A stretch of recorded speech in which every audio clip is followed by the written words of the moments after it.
আসাম ত্রিপুরা সীমান্তবর্তী উত্তর ত্রিপুরার কদমতলা থানাধীন কদমতলা বাজারে ফের দুঃসাহসিক চুরির ঘটনায় চাঞ্চল্যের সৃষ্টি হয়েছে। মাত্র ২৪ ঘন্টার ব্যবধানে স্বর্ণের দোকানে চুরির পর এবার নিশানা করা হয়েছে একটি মোবাইলের দোকান।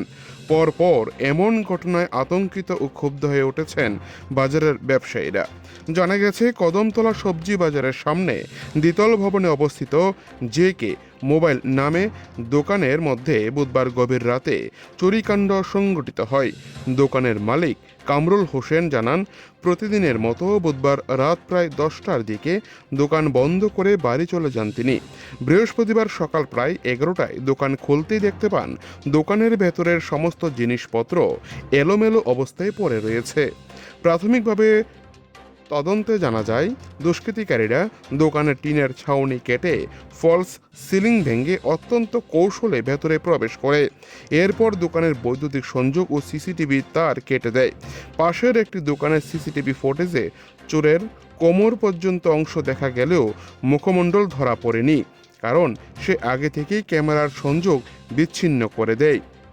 গোটা ঘটনায় ব্যাপক চাঞ্চল্য সৃষ্টি হয়েছে বাজার এলাকা জুড়ে। কদমতলা থেকে নিজস্ব প্রতিনিধির রিপোর্ট, টিভি 100 বাংলা। 10টায় দোকান লাগাইয়া গেছি, এখন আইসি আজকে 11টায় দোকানও আইসি, আইয়া দোকানের তালা খুলছি, খুলে আস্তে দেখি সব ভাঙ্গিয়া নিছে। তো আমি ও দোকানের আমরা দাদারে ডাক দিছি, গিয়া হয়েছে ওই রাস্তা এখানে ভাঙ্গা দিছি, মনে হয় তুফানে ভাঙছে। ভাই উঠে এখন তুফানে ভাঙলে ইসি আর একটা উঠলো কিলা বাদে আমি উঠিয়া হয়েছি। তো এখানে তো পরে ঢুকছি দোকানও, ঢুকিয়া দেখি নতুন মোবাইলের অভাব সারা আসলো। আজকে আমার দোকানের অফার স্টার্ট আসলো 16 তারিখ থেকে 20 তারিখ। এর লাগি নতুন স্টক মোবাইল পুরো অ্যাভেলেবল আসলো। রিয়েলমি 16 সিরিজের কমসে কম 15-20টা, মানে 53,000 40,000 এটা দামের মোবাইল আসলো। আর তো বটম ফোন একটাও নাই। টেম্পার এটা ভাঙছে, সিসি ক্যামেরার সব লাইন কাটছে, ক্যামেরা লাইন কাটছে, কারেন্টও লাইন কাটছে, সবটাই কাটি লাইছে। আর এমনি ক্যাশ টাকাও আসলো না, খালি মোবাইল আসলো, নতুন মোবাইল আর বটম ফোন ওটা নিছে, সেকেন্ড হ্যান্ড ফোন এটাই নিছে। আর কিছু মোটামুটি নিছে না। অনুমানিক কত টাকার মালামাল ক্ষতি হয়েছে আপনার? 14-15 লাখ হইব, কারণ একটা মোবাইল যদি 40,000 হয়, 40,000 53,000, রিয়েলমি 16 সিরিজও গেলেও 53,000 40,000, বহুত টাকা।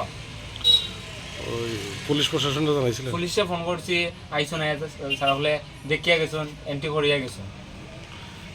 গতকালকে নাকি কদমতলা বাজারে আরেকটা গতকালকে একটা চুরি হয়েছে বাজারে। অত ফারাদার আসলা, কেউ কিছু জানে না, 4-5 জন ফারাদার। আমরা তো টাকা দিয়ে রাখি না সব, আমরা তো টাকা দিই প্রত্যেক মাসে আমরা কাছে টাকা নেওয়া। এখন যদি আমরা দোকানে এরকম থাকে যে বাড়িতে ঘুমানি যায় না, দোকান যদি চুরি হয়ে যায়, আর 2-3 টাকার মাল হইলে খাওয়া যাক, কত টাকার মাল।